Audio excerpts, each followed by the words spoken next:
Hello, hi, and welcome back to No Way, Tell Me Everything. Today, I have with me another lovely guest. I have my friend Ruth with me today.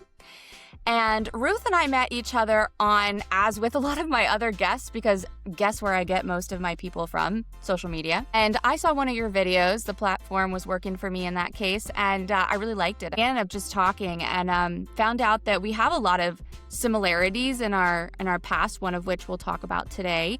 And then also just, I love the way you talk about stuff. And I think it was the same with you. So we kind of shared this little love story. Yep. And we decided to, talk more and get closer and ended up working on a program together. So I just thought it'd be great to have you on to kind of hear more about that so that we can all learn and grow. So without further ado, Ruth, welcome. Would you please introduce yourself, what it is that you do as well? Yeah, so I'm Ruth Harris, and thank you for having me on, Jess, the lovely, beautiful Jess. We did meet online, and it was a fabulous romance from day one over comments. People get dodgy drop into DMs. I don't. I get very spiritually led people that drop into my DMs, so I don't know what that says about me. But I have something called the Ruth Harris Method. So I'm a recovering addict and I share a lot of awareness around addiction. I guide people through that. I do that corporately. And I also teach people to become nothing to become everything through coaching. So I really lean on my 12-step program, everything I've learned through that, the spiritual blueprint that I've got. And I help people live a happier, more content life that has a removal of ego, basically. So that's kind of me in a nutshell. Mm-hmm. And so normally I ask people like, what drew you to that? But I think what drew you to that was your own life experiences, right? Yeah, it's all been life experience. So I had to strip back and become nothing to become everything that I've got now.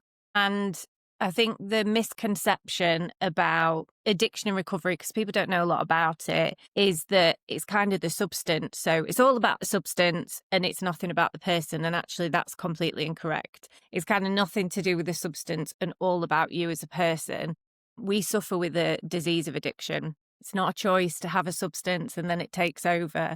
It's that we have this condition, which is mental, spiritual, and physical. So learning through my program, which I choose the 12-step program, other people choose different things. I have this amazing spiritual blueprint that I was like, wow. And I just want to share it with everyone. And I want people to know that they're not isolated, they're not alone. And addiction crops up in many different ways. It can be doom scrolling, it can be food, and it's whatever gives you guilt and shame that you can't be your true self. So yeah, that's how I've got into it, is through my own trauma, Jess. That's where most people come into this field, into spirituality. And it was about an awakening for me. I found an awakening and I wanted to share that. As you know, Jess, like when you have an awakening or you continuously going through awakening, you are so desperate to share that, aren't you, with everyone else, because you know that there's this better way of life and your eyes become so open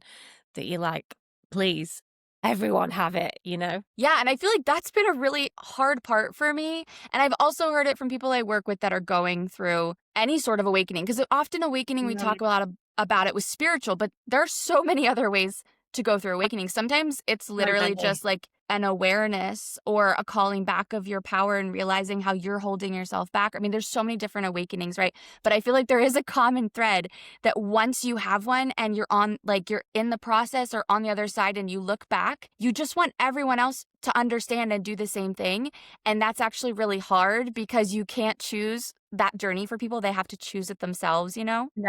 And it's the I think the beautiful thing, like we've met online, and I think that, online can be a negative place, and I'll give that the respect. It can be negative for some people, but I think the real beauty of it is that we as practitioners, we as healers get to share our message and hopefully touch as many people as possible. And like you said, it's about sharing the message and it's like not promotion to get people, it's sharing the message. If it connects with you, come join us on this great path. And you're right, awakening can be, I'm more self-aware. So I'm looking at myself, I'm more self-aware. I don't want to live like this anymore. It doesn't have to be, we get to step 12 and it's like having had a spiritual awakening. And I wanted like the hand of God, like to come down or and pull me, and I was going to have this really big awakening. And actually, it wasn't disappointing or an anticlimax, but the awakening was just peace. It was just like I had this like it wasn't this big moment. And for some people it is,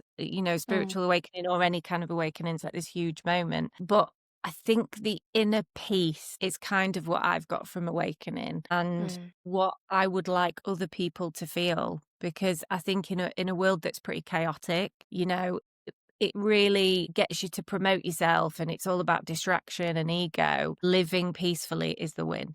Like, that's the and wealth. that's actually really difficult for everyone. And that's a lot Really of what I do difficult. with and with nervous system regulation, because when you live in that constant state of chaos and drama and Right. arguments and everything, like, that's your comfort zone. That feels good. So when you have that awakening of peace, like, even though you had the awakening, it doesn't mean the work is done, because you're like, now I see that what I actually want is maybe peace, right? Like you were saying. But your nervous system's like, I don't think so. No, No. I get drawn to chaos quite a lot because, my life was chaotic. Like, I, drank vodka in the morning. So I took drugs all day, continuously had a drug or alcohol in my system. Didn't have anybody around me because I was that's so antisocial, isn't it? Like, I'm just going to be like this. Was constantly a mess. And when I came away from it, first few years of recovery, I was like pretty argumentative. Like, I was really argumentative. I found problems in things because my brain was like, where's the chaos? Like, I need to find some chaos. And I can still do it now. I can find problems to chase that in my brain because it's dopamine, isn't it? So you're thinking like, oh God, where can I get that from? But so everyone's a little bit addicted to chaos.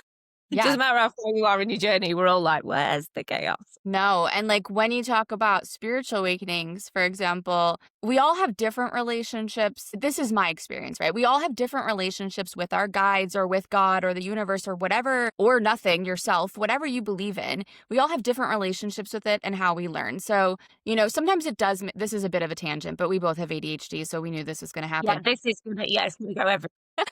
One thing that kind of makes me laugh is that you see so many of these different videos online. Let's just use manifestation, right? Because that's such a buzzword right now. And it makes me laugh a little bit because everyone's fucking saying the same thing. They're just using like different words or different kind of ways of looking at it. But they're all like, no, this person's wrong. The universe doesn't always have your best interest at heart. It's a mirror that's showing you your internal world that you need to work on. And I'm like, yeah, but that's the same thing that these people are saying. They're just saying the universe has your best interest at heart. So they're showing you what you need to work on. But now you're like arguing. It's the tale as old as time. Like, it's the same with religion and everything. But when you go through that kind of spiritual awakening and you have these different relationships of how you work with it, and like my guides they're chaotic. They're fun. Like, they're so funny. But I think that my guides are like that because my whole life I took everything so seriously. Everything had to be controlled. Everything was, this is the steps that we take, because I had a lot of childhood trauma, and that was how I felt safe, was having all these systems in place, right? So part of my spirit, yeah, exactly. Part of my spiritual journey awakening, I'm very clear over, is I have to learn to be absolutely chilled in the chaos and actually start to laugh at it and just make it, it's a fun, change my perception of what chaos is versus control, because that's part of my journey. But for some, and my guides are also very hardlined. Like, they're not like nurturing mother, sweet, loving mother type guides. Like, they definitely, yeah, like they definitely, when I'm really low, they know to read the room and they'll be more supportive.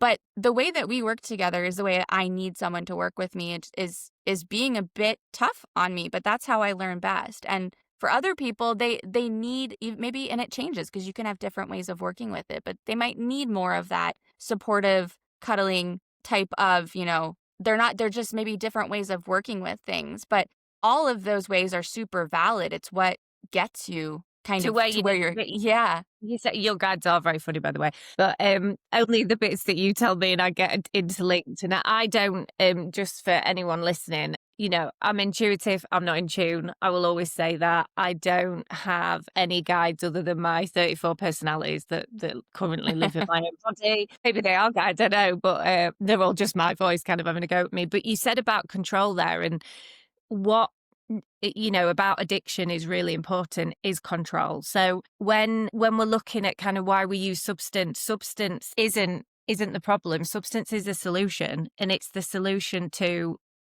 it's a control, like you said. You're trying to control. You did it with lists and having all these things in place. Well, I also did it with alcohol, but yeah. And alcohol. But if I had a feeling or trauma came up, actually, drugs and alcohol were a great solution to my problem because they stopped the pain. They stopped all those things I was thinking and feeling, and worked to a certain degree, were quite successful. That is the solution, isn't it? Because you're trying to avoid those really painful feelings. And then the thing when you come into recovery is you've got to look at those feelings. And, just resonated with what you said about your guides, spiritual guides. Coming into recovery is harsh because no one's going to be like, oh, but, it's like, right, you have got to put in the effort and put in the work. I still attend meetings. I still sponsor. I still do work, because if I don't, it's not going to work for me. It's a daily program and a daily reprieve. So I've got a harsh room to go to. You've got your harsh guides. Every time you look around, Jess, I'm like, are they there physically? And you're always like, no, Ruth, they're here.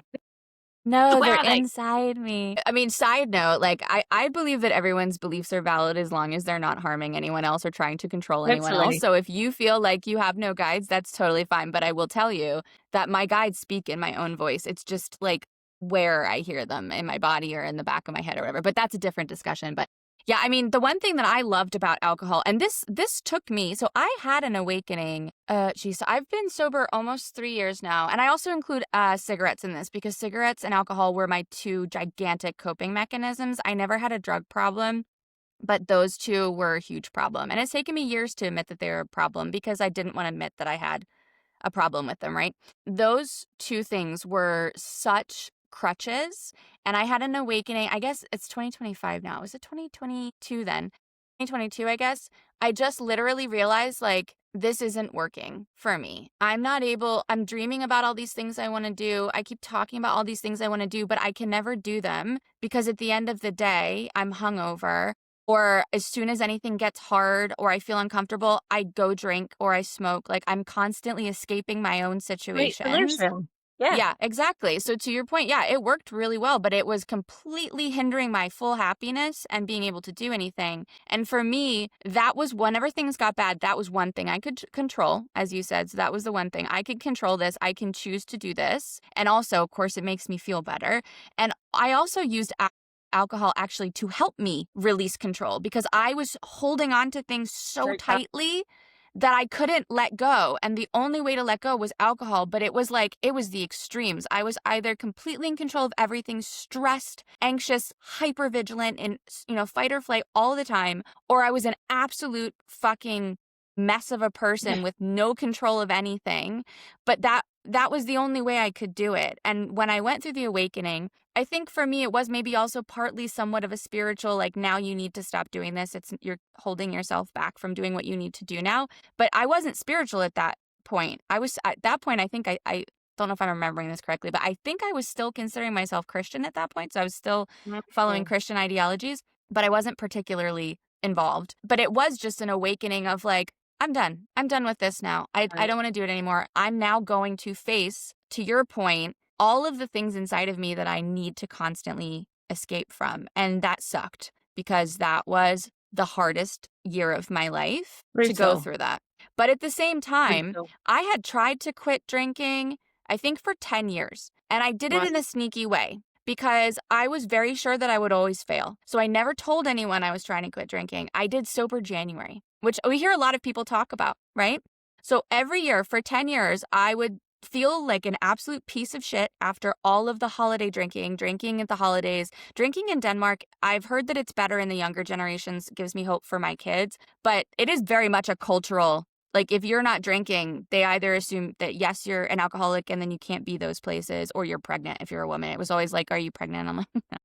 But Just It's don't a want lot, and it's a lot of drinking. It's like as soon as you go to this afternoon lunch, there's like shots that you take whenever someone else wants a shot. You just take a shot. It's just let's get as shit faced as possible. And I would always feel like absolute piece of garbage because I would be mess Jess over here, like completely loose. Yeah.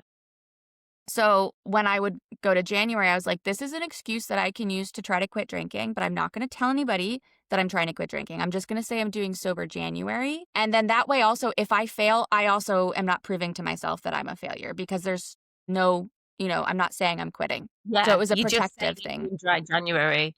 Yeah. I think all the things you've picked up there as well about alcohol. So, some people drink quite successfully. I would say I look at some people and they don't have the guilt and shame. So they know when to stop. I think that's a really important thing because there's two things. There's problematic drinking, isn't there? Which is kind of what you're describing. It's very problematic drinking that it isn't making you feel good. And then there's obviously the other end of the spectrum is, I mean, I couldn't have a codeine tablet because I'd have 4,000. So nothing. Just can't do anything. I mean, Yeah. now it's spectrum. Moderation is not a thing. Yeah. Moderation's not for me, which we'll both know ADHD moderation's not a thing anyway. But, it's if you sat there at home and you're thinking like, is drinking a problem for me? Is it problematic? Should I stop? It's all those things you mentioned, just like the guilt and the shame. If you're not happy and you're waking up and you're thinking, oh, what did I do? I'm not happy. If it's controlling you more than you're controlling it, it's a problem. Doesn't mean you're an alcoholic. You don't have to be an alcoholic to choose not to drink. I think Sprite is like quite a big thing at the minute and people are choosing it. And the wasted time, like you were saying, the whole time being hungover. Some people are successful drinkers, Jess, like that's just life. And they'll go and have a couple of drinks, they'll get up, they'll get on with the day, they don't think about it. If it's consuming your thought process and the sadness, the guilt, the shame, it's not for you. That is what I would advise. It's not for you. But I would say I would it's add to that also if you're using it as a coping mechanism coping or some sort mechanism. of medicine or escapism, those are also warning signs, I would say. Yeah. Definite warning signs. Another warning signs are if you get, so say, for example, somebody suggests to you that you should stop drinking and your instant reaction is, that, you backs up, you get in, that means it's got a hold of you. It's got you in a chokehold there, hasn't it? Because you're not just going, all right, then I'll give up because it's got you somewhere that it shouldn't have you. And also if you're lying, big thing for me is if somebody will say like, how much did you drink? And you're always reducing that, or you're always saying, oh, I didn't stay up that late. I actually went to bed early, or I didn't have a drink. It's the little dishonesties around it that show that it's kind of got control of you then, and maybe it's not for you. Not And also the suggesting. other way around, because sometimes I'd be like, you know what? I'm proud of myself. I only drank half a bottle of wine instead of a full bottle of wine. And it's like, Yeah. I'm only yeah, drinking half a bottle of gin today, not like a full bottle of yeah, gin. But some people, alcohol, it's not, it's not going to resonate with you because you'll have a thin. But those people really like,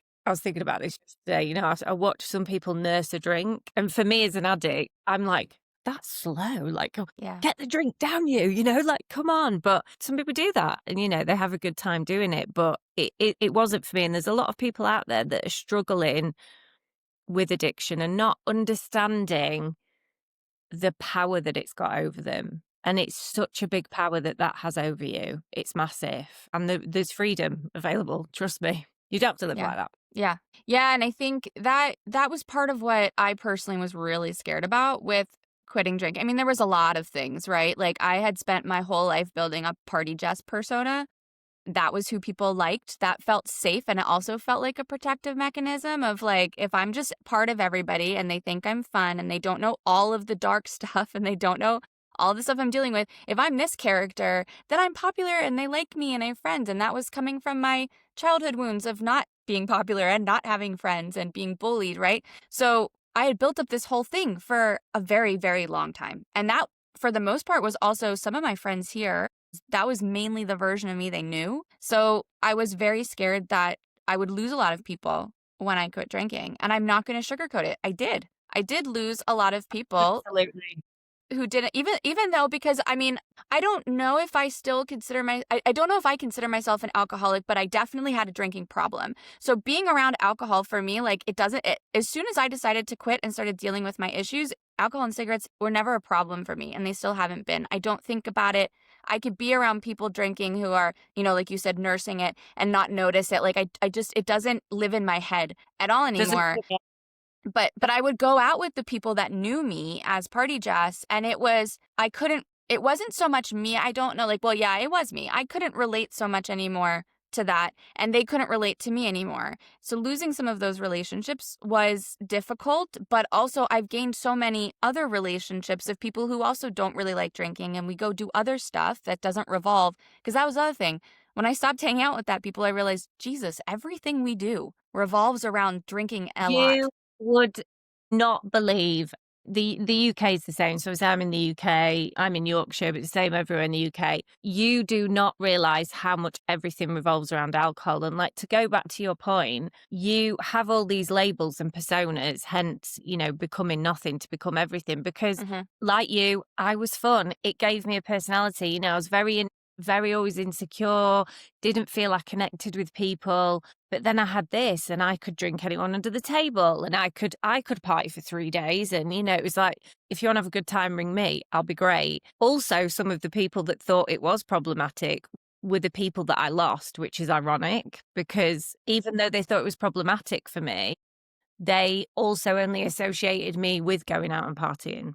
Mm. So it's like a bit of it's interesting that you found it a problem, yet then when I didn't do it, it was an issue. But it's very difficult not to be that person anymore. And it's very difficult to think that you're going to miss out on all that fun, but you realize you have so much more fun. I still party. I still go to festivals. I still enjoy myself. I am, life and soul, as people would say. I'm up dancing late. I don't need it to have fun. And I think there's a real kind of grief around it, that you are going to lose that, and that life is going to change so much because you become sober, and it's not, or it doesn't No. have to. I It mean, the doesn't thing have. is that it will really change, but I think, because of the way our human brains are built, like, you're worried that it's going to change for the worse, and you never consider that it's going to change for the way better. And I haven't really met anybody who quit that didn't have things come in that were way better for them. So I always try to tell people, like, think of it more as alignment. You're just losing the things that aren't in alignment with you. The things that are in alignment with you will come into your life, because I work a lot with energetics, right? So, these are the things that are now going to come into your life because you're basically like, hello, like, over here, and they're going to I'm come here. into you. Yeah, exactly. Like, it's not, don't think of it as a loss, but at the same time, it is a loss, because it hurts, and there's grief around losing those old Totally, identities and things. And you should let yourself deal totally. with that grief. But at the same time, once you're through the grief, like, now you look forward to the new things you're going to get to do, because, you have the ability to do that. And the amount of strength that you gain and confidence that you gain in yourself when you start proving that you can do these things. And, when we worked on the program together, it was about rewriting your stories. It was about all these stories we tell ourselves that we take on as truth. And the fact is, a lot of the times, they're so false, and they're just keeping you stuck. So you get to There is, rewrite that.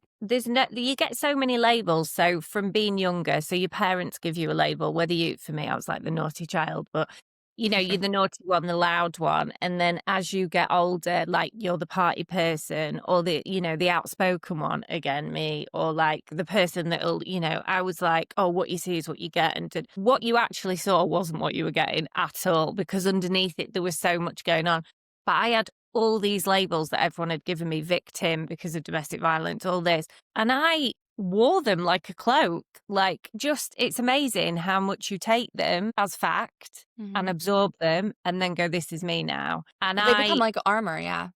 I had to get rid of all of them, and I didn't know who Ruth was. So I had to kind of ask myself who Ruth, and it's a really funny question when you ask yourself, like, who's Ruth? And then you're like, oh God, who, and all you can hear is all those things that other people have said. So you've got to really, that's when the hard work comes, and you've got to look inside yourself and kind of find out what your loves are, what makes you light up, and what gives you fire. That you've got You've got to find that somewhere, and you do find it, but you find it in a very, again, it's like the spiritual awakening. It's not this big hand coming down, and it's over a period of time. I'm still learning. 8 years I've been on this journey now, coming up in December, and I'm still learning about myself and the things that I like, I don't like, the things I'm drawn to. And I always keep it very simple for people. It doesn't, like you saying about the manifestation and people giving you different labels and titles and instructions, and you're like, oh God, am I saying I want? Am I saying I don't want? Am I saying I do? Yeah. It's very simple. Learn to listen, to hear. Yeah. In here are little people with Jess, but in here is your 24 personalities. Me and my personalities. But you've got to learn to listen to your own intuition. Got to learn to listen to that. That's the most important thing. And then all these videos, which are great, and they're, like I said, the internet's great and you get loads of guidance. You'll learn to listen to yourself then. And if you're working with a good guide, like yourself, Jess, or if you work with me, it's more about giving you the tools. It's not removing the tools from you so I can dictate to you how you manifest or how you live your life. It's giving you your own power back. That's what it should be about. It shouldn't be a hierarchy system of, we've got this thing that we can't share. You can all have it. It's about working together, walking beside, not walking above, all those things that can be missed in kind of this wellness washing that can happen. Yeah. Spiritual bypassing, wellness washing. Yeah. People put on some kind of Indian headdress, and then they're suddenly telling everyone they're, shamanic healing. And as me and it takes a lot of work. There's work involved, and it doesn't matter what you wear. Doesn't matter what you put on. It isn't an aesthetic at all. It is about a feeling. And, anybody can have it, regardless of age, race, sexual identity, creed, religion, lack of religion, which is something that the program has taught me. You all have access to change. And you become, when you're in the right space, you become part of a community of people that want to help and heal. And then you all connect. That, isn't teacher down to, I kind of don't like that influencer down to follower kind of stuff, Mm-hmm. Yeah. No, I mean, I fully get it. And I work with a lot of people who have a lot of trauma, right? As I did, because the one piece of advice I always give people, like if we're doing a discovery call or something, is like, does the way that I speak about things resonate with you? Do you feel like it's something that you connect with? Because if you don't connect with the way that I'm teaching things, I'm probably not the right person for you. You should find someone that you connect with, because I can use all the different tools that I have to help you, and I can try to figure out which ones work best for you. But I am able to express myself the way that I am. So if the way I'm expressing myself or expressing the teachings to you don't resonate, you're not going to be able to take them in, right? That's the one thing. And the other thing is, you were talking about figuring out who you are. And that is always really interesting when you have a lot of trauma, because you wear so many different masks. You have all this armor. You got to take it all off, strip yourself down. And what a lot of people will find when you do that is that you go, I don't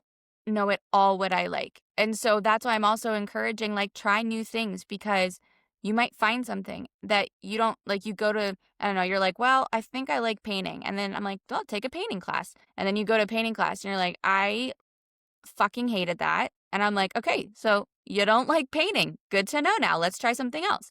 And then they're like, oh, I went to D&D, which I thought I'd hate because I always hated those geeky people in school. But actually, that was so much fun. And I'm like, that's great. What did you like about it? Like, I loved that I could just make up the story. Like, there was no rules and everything was okay. And I'm like, that's great. Now we use that knowledge of what you like to try other stuff that has that kind of vibe to it. And that's kind of, you have to kind of, I was actually having this really long talk with my mom, my mom is, I think 74 or something. And she's from the generation where you only went to therapy when you got molested, or you went to therapy when you got divorced, so she cannot understand what I'm talking about when I'm healing, because she's like, but what did I do to you?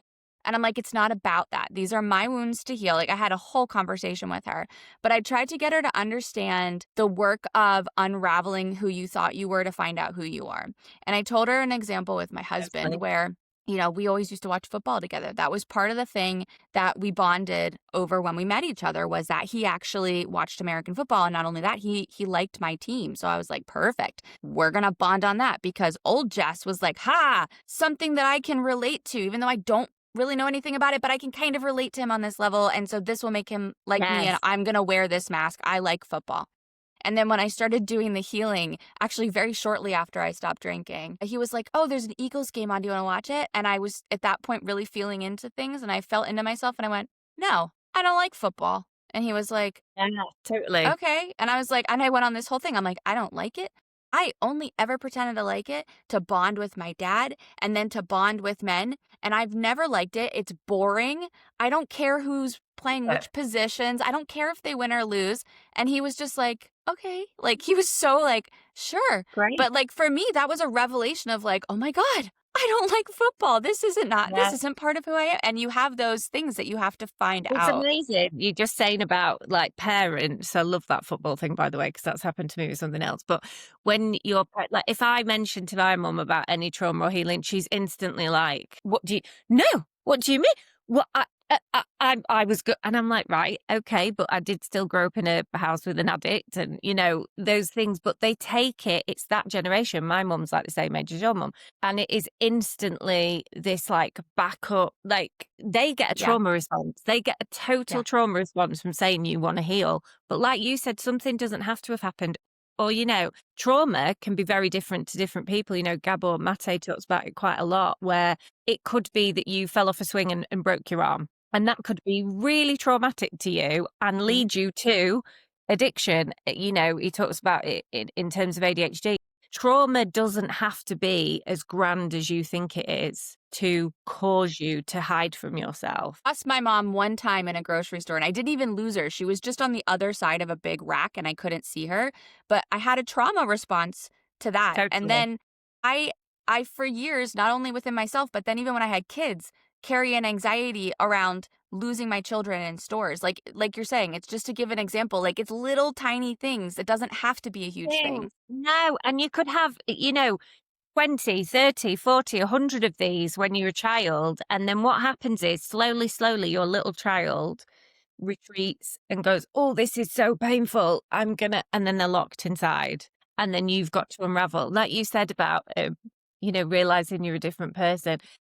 Extrovert, introvert, I see that a lot. So a lot of people will think they're either introverted or extroverted, and then they'll do the work and they switch. Or you think you're not people pleasing and you're just a really helpful person. People pleasing is massive for me, but you think you're just a really helpful person, and actually you learn that you quite like saying no, you quite like not doing things, and you're not this really extroverted person where you want it to be everywhere and you want it to be helpful, or you think you're really organized. That's another one I get with people, that I'm really organized. I like organizing parties and I like organizing things, and I'm the family organizer. They do a load of work and they're like we spoke about earlier, I'm just holding on to control because I can't let go. Mm-hmm. And actually they do the work and then they're like, I fucking hate organizing parties. Don't want to help. Don't want to do a list. Don't want to do the shopping. Don't want to do any of it. I'm just holding on to control. So doing work really can unravel this person that you normally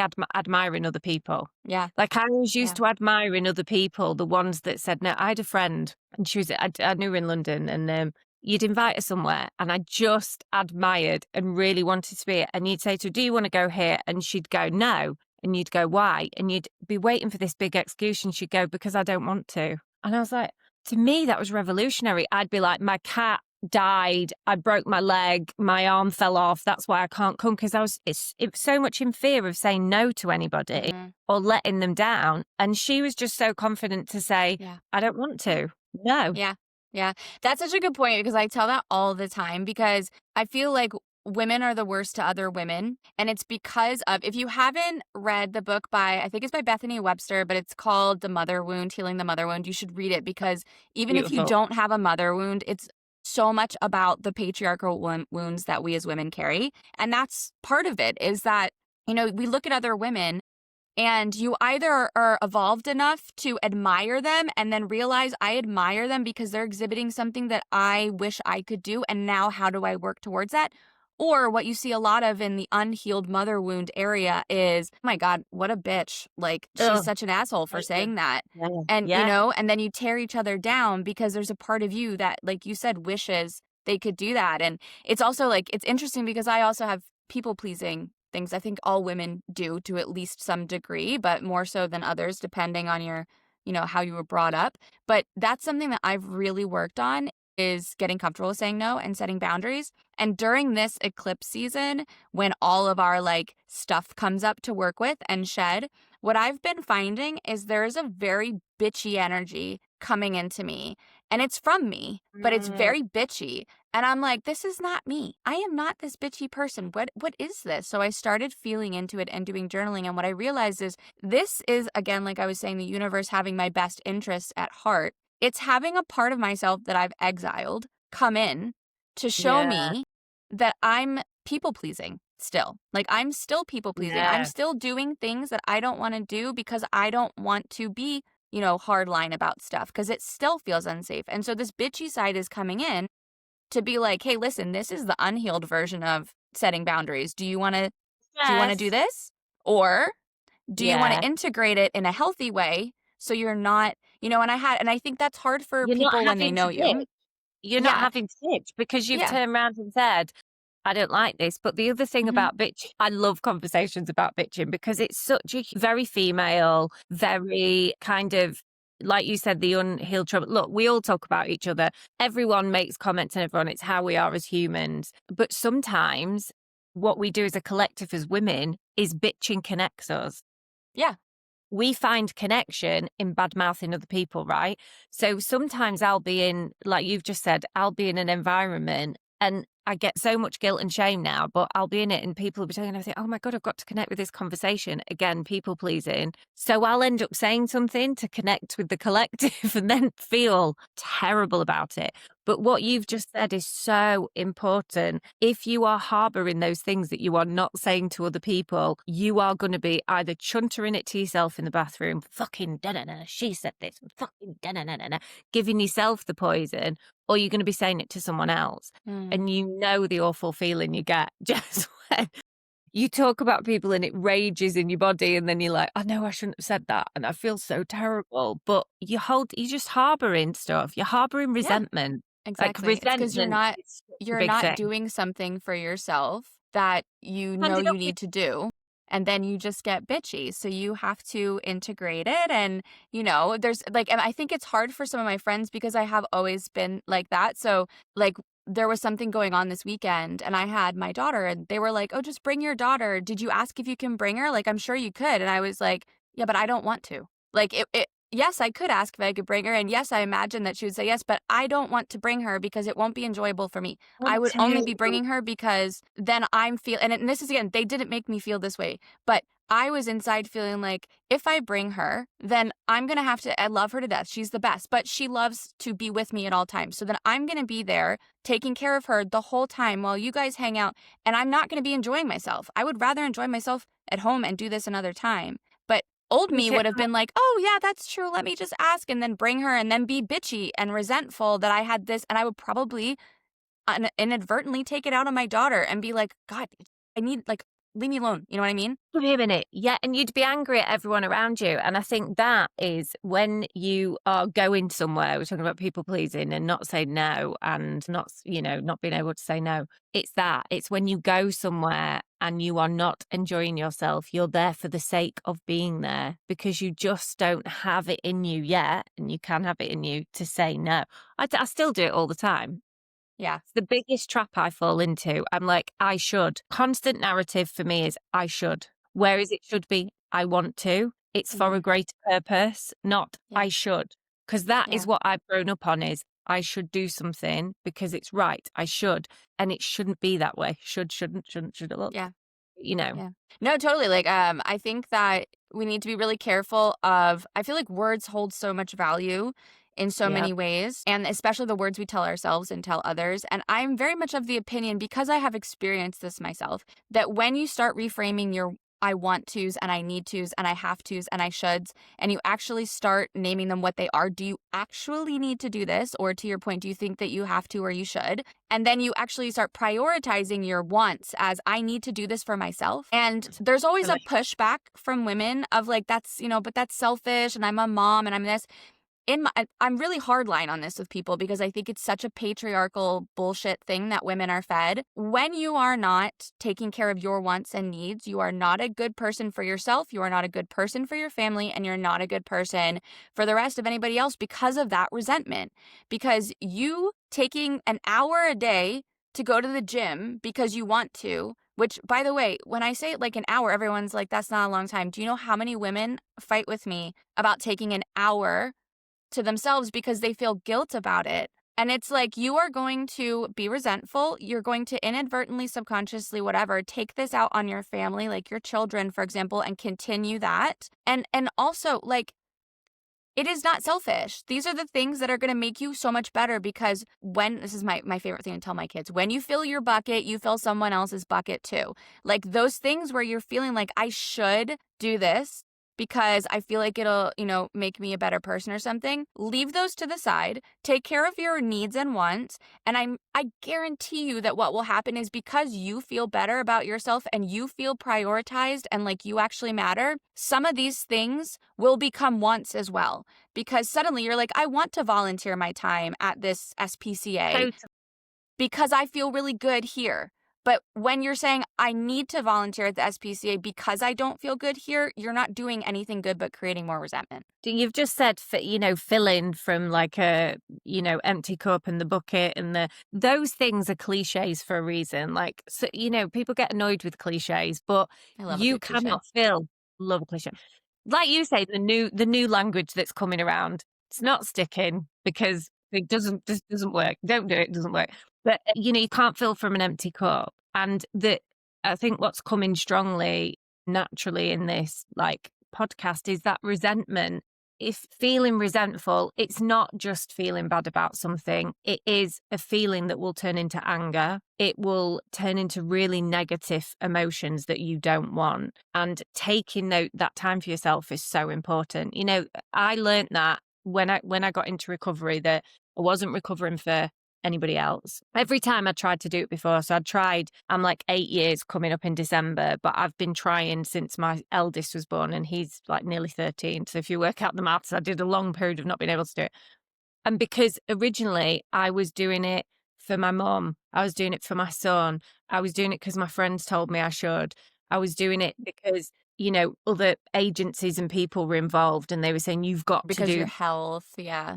Because when I did it for me and actually put it first, what comes above and beyond anything else in my life is my recovery. Because if I don't have that, I don't have anything else to give anyone else. And it is the place I learned that I am not being selfish. I am just doing what's best for me and my family. Exactly what you've said. And I kind of learned it the hard way, that I had to put that before anything else. Like if I have a meeting, I'm going. If I've got to do set work, I've got to do it. Even if I think I should take the kids here or I should be present, if I don't go to my meetings and keep my recovery going, I won't be there for anything else. Because if I relapse, everyone's fucked. So you've got to put you in a position where you are strong enough to be that sort of, stronghold core person in your family, God, women, we just have a really fucking hard time, honestly. Like, having a vagina is just the pits.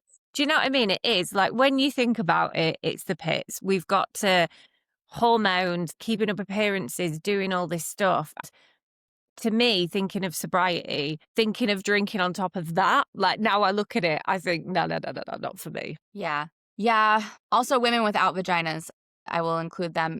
Just living as a woman in this society living as a woman, for me, I was directly thinking of my own. Yeah, of course.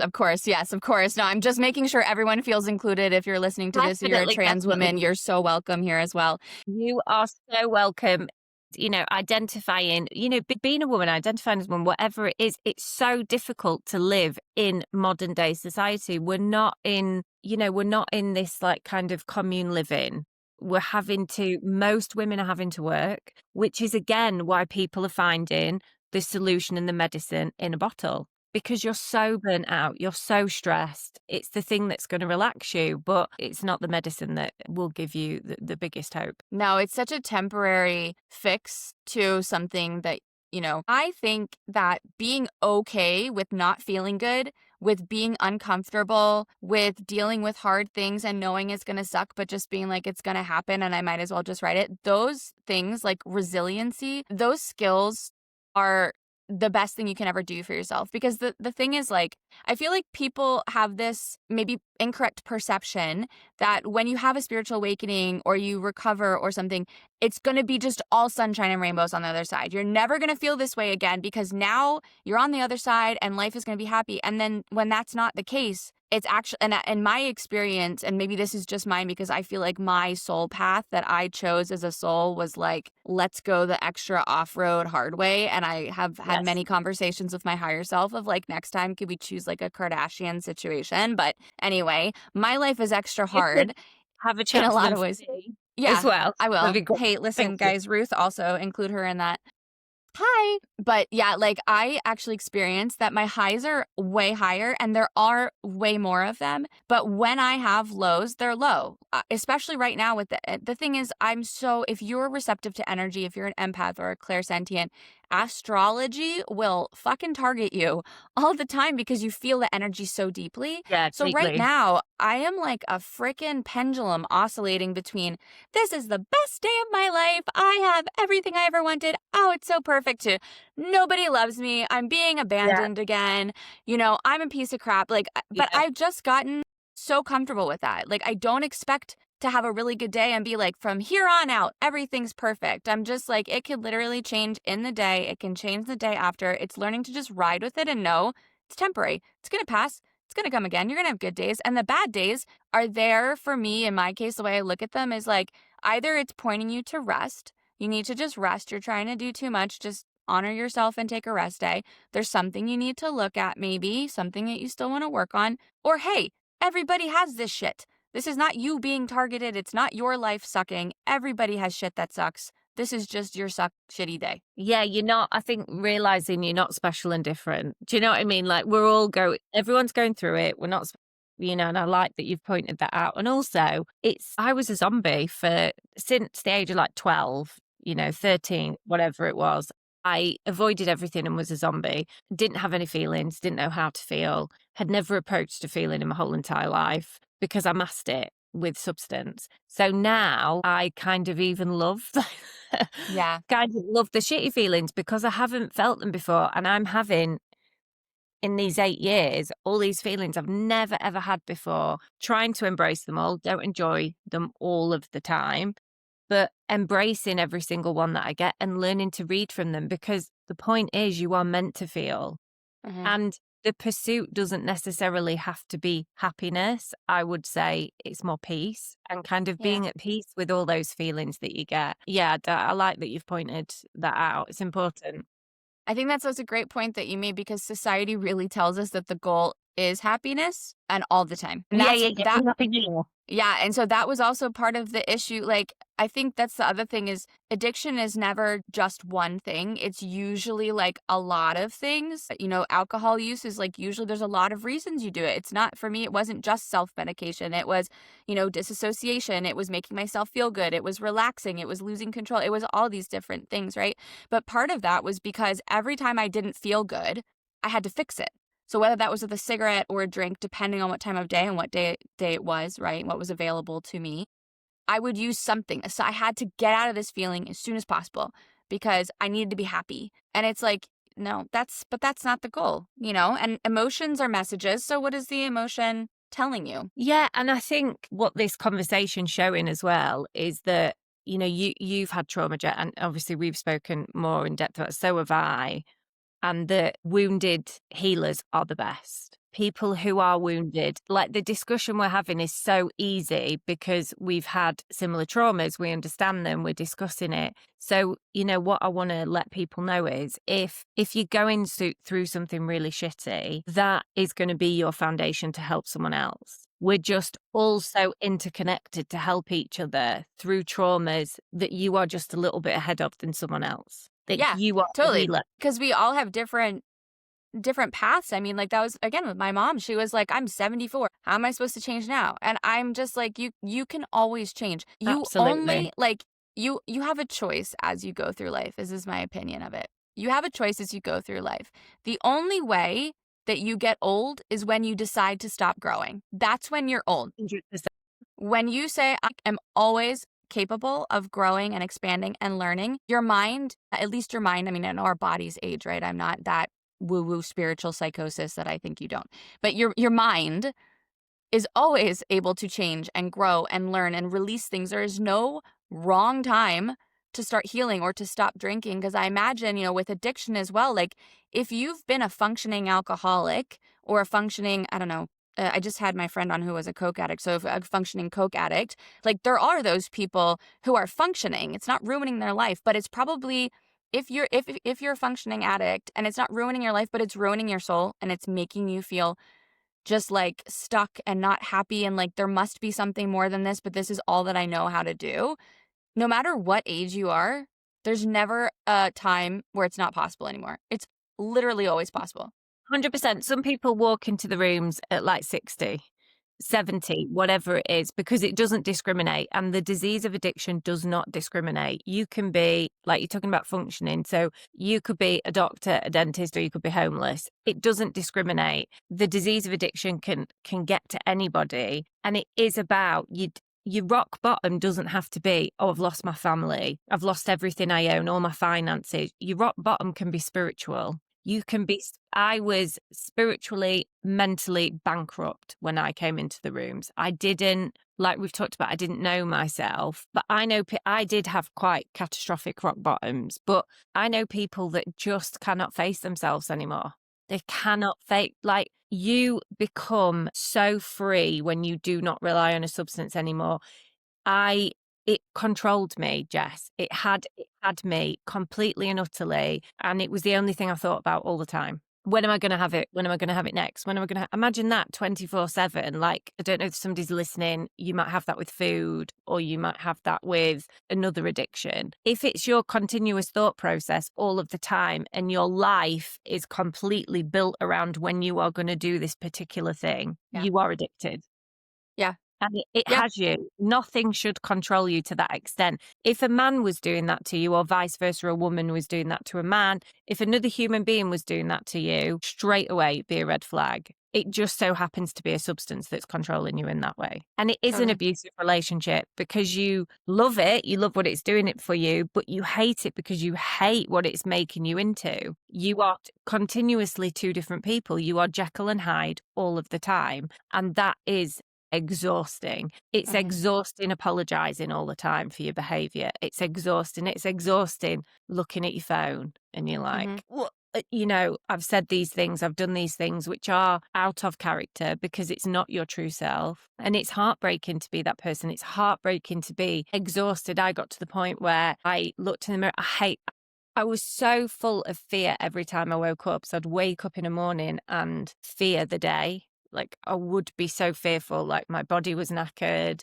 I just wasn't a good person, but I deeply hated myself. And it was at that point, it wasn't my worst rock bottom. I got up one day and I was like, I don't want to be you anymore. I can't go on this merry-go-round anymore. And that was the turning point. All these horrible things had happened before, and actually they gave up. They'd let go a little bit. It was that hating myself that was the worst part, Yeah. I mean, I had the same. I mean, I'm sure there's, I haven't done a 12-step program, but I'm sure that you've experienced that everybody's story is different, slightly probably the same in some ways in terms of, some things, but it's so different. And that is such a good point because I know what I also experienced was when I quit drinking and smoking, I swapped to another addiction. So it leaves a hole. And if you don't, you have to do the work to figure out, why do I have to fill this hole with something? What's the void? Because you will just switch it. In my case, I always reasoned like it's okay because it's reading. So it's a healthy addiction. But I kept myself, all of the things I said I wanted to do that I was going to do when I quit drinking, I wasn't doing because I was spending my whole time reading. And I was, I didn't want to go places because I wanted to stay home and read my book. And like, listen, I'm also one of those people where I was super extroverted and I can still mask as very extroverted, but I'm very much I would say I'm probably extroverted introvert That was Same. also something hard for my friends because they're like, but you love going out. And I'm like, I actually don't. I like being around the Well, yeah. people I know that I trust. I don't really like being around a bunch of other people. But I would literally, even with my friends, even if I would be like, all right, you have to go hang out with your friends because you love them and you want to see them. The whole time I was there, I would be trying to open up my Kindle app when I could, or like, I love getting this, little by the way. breaks or like whatever, because I was like, I need to read my smut book from What a Book read. Talk. Yeah. So you have to like you have to, as you know, because you did the 12 steps. I mean, there's so many different ways to recover, which is also a really good This is point because why, some people don't yeah, resonate with 12 step. There's lots of other ways to recovery. it's such a good point, and that's why I mentioned I've not really spoke about the 12 steps Uh-huh. too much, purely because there are so many. Some people get a coach, some people go to rehab, some people find church, some people find Buddhism. All you need to know is that if you are powerless over the addiction and your life is unmanageable, that's the main thing. Has your life become unmanageable? Are you spiritually unmanageable? Are you emotionally unmanageable? That's when something's got to give. Uh-huh. It is just an escape.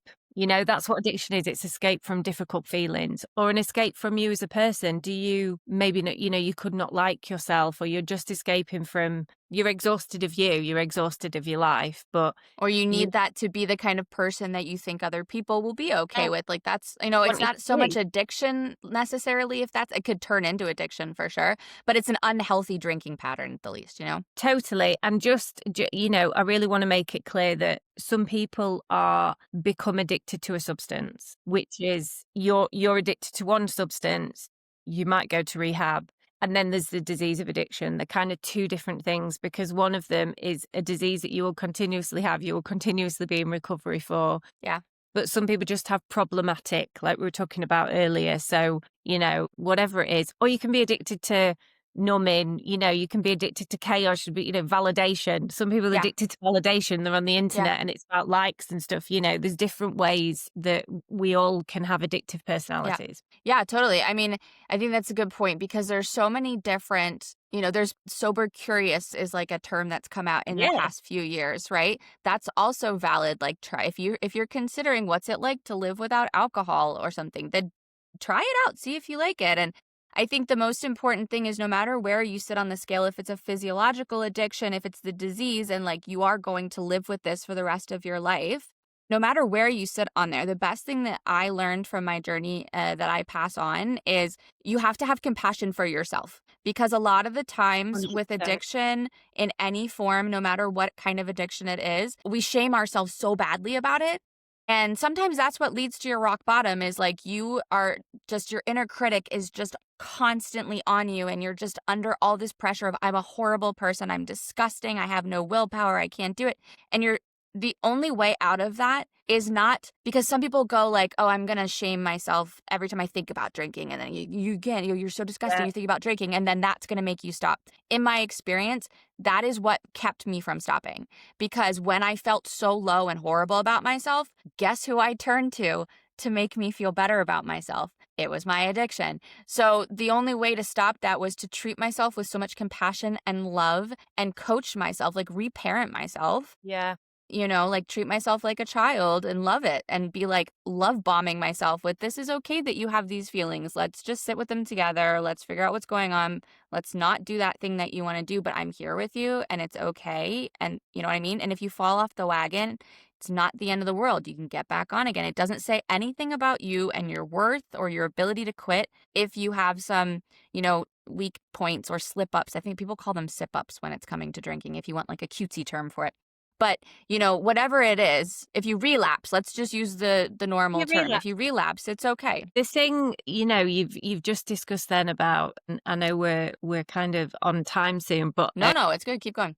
okay, is the guilt and shame. So you kind of you drink again because of guilt and shame, but what I want to talk about that is the irony is you're adding more guilt and shame. So that will just continue and continue, and it is this forever merry-go-round, whereas you're going to have to go through a period of guilt and shame and not liking yourself. That will end. It really does end. And then the amount of other feelings that come in, the weight that's lifted off your shoulders from not having to apologize, not having to be the person that everyone hates, not having to be this like antisocial person of society. I mean, that's how much it was for me. Some people are at a different end of the spectrum, but not having to show up as that is a relief. So the Mhm. short feeling of guilt and shame, it's short lived. You mentioned before, this too shall pass. All those cliches are here because they are so important and they, they mean a lot. You don't have to feel that, but it's short lived. The guilt and shame's short lived. Go through it because the rewards are at the other side. Yeah. And you're always strong enough. Like we give away our power so much in thinking that we're not able to do it. And it might be that you're not able to do it on your own, because I feel like we always feel like I have to do this. And yes, you ultimately, yes, you have to do it. You have to make the decision to do it. You have to be okay with being uncomfortable. You have to do the work. But if you want to do it in a community, like you said, there's NA, there's 12 steps, there's so many different, no matter what your addiction is, there's so many communities you can join, and they're going through the same things. Totally. And it's where you get identification because, your identity isn't the most interesting thing about you, but identifying with you always is, right? So you're going to find identification with other people, which is what you need. So you need to identify, you need to connect, you need all those things around you. But also, I hate those. One of the cliches that I don't like is no one's coming to save you. Well, in reality, there's always someone that's willing to reach the hand out and help you. I do say that sometimes, but Oh, not about Jess, addiction, not about addiction, not not about about addiction. Well, addiction. what I mean is kind of, yes, you have to put the work in yourself, but what I mean is there's always a community is kind of what I mean. Someone is going to potentially reach out their hand to you, not save you, but you are not, if somebody's listening to this and they're struggling with alcohol, prescriptions, some of the other things we talk about, validation, doom scrolling, please reach out to myself or Jess. Reach out to Mhm. somebody there is always somebody that is willing to help you, give you a bit of advice, give you some guidance. If you just want to ask a question of, is my drinking problematic? Like, are you having that kind of inner dialogue? Is it a problem? Is it not a problem? I want to understand it better. Ask one of us because we will answer the question for you. And Jess might not come to save you, but I will because Yeah, Jess did. I'll I'm point joking. you to Ruth. No, I won't. No, I mean, to be clear, I definitely don't use it with addiction, but the way that I mean it when I say it is like, we talked about it earlier. You have to make the decision for you. You have Totally. to want to save yourself for you. But I mean, obviously it doesn't make sense if I say to people like, no one's coming to save you. All right, I'm a coach. Talk to you later. Like, I'm here to help you, Yeah, but yeah, yeah. you have to be the one to make the decision. But I do think that, you 100%. talked about it earlier. Like, we don't live in communities anymore. We live very singularly. I didn't have a group of sober friends at the time, but I found podcasts. There's a Sober Girl's Guide to Living, I think it's called. I listened to that one a lot, and that was super So helpful for many. me. There's so many ways to have a community, because also if you're dealing with the guilt and shame of it and you don't want to, I mean, I think that was part of it for me, honestly, was probably I didn't want to say I had a problem. So I didn't want to join any groups where it was about addiction, because that would be admitting I had a problem.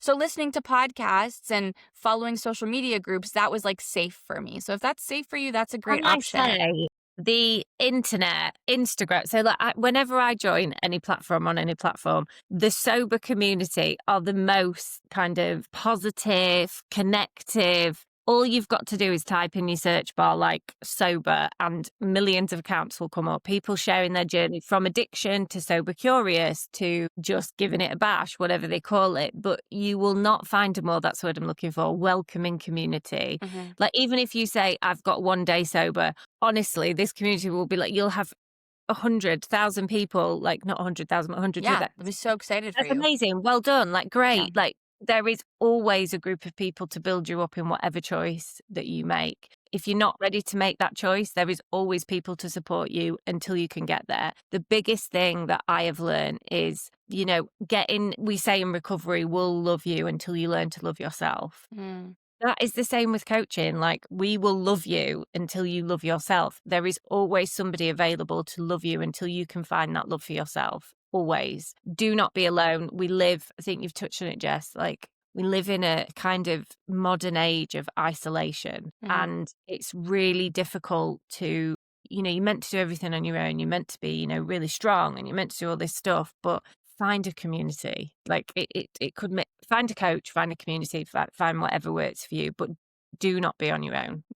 On that note, that's a perfect ending to this discussion. Thank you so much for being here, Ruth. Is there anything that you want to plug or tell people about? Not at the minute, no. I just want to end on, if you need any help or support, I think because we're talking about sobriety, I'll leave it as sobriety. You can contact either me or Jess if you just want to ask some questions about being sober or sober curious or addiction. If you're struggling with addiction, please reach out to me.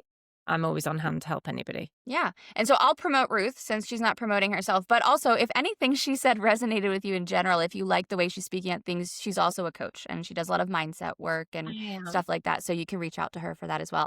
Jess knows me. I'm not a plugger. I'm more like if anybody needs my help, but I can work with you if, like Jess said, if you resonate with what I say, then I'm available to work with. Yes. Yes. And I will include your socials and the show notes so you can find Ruth if you want to speak to her. Also, my stuff will be in the show notes. So follow me.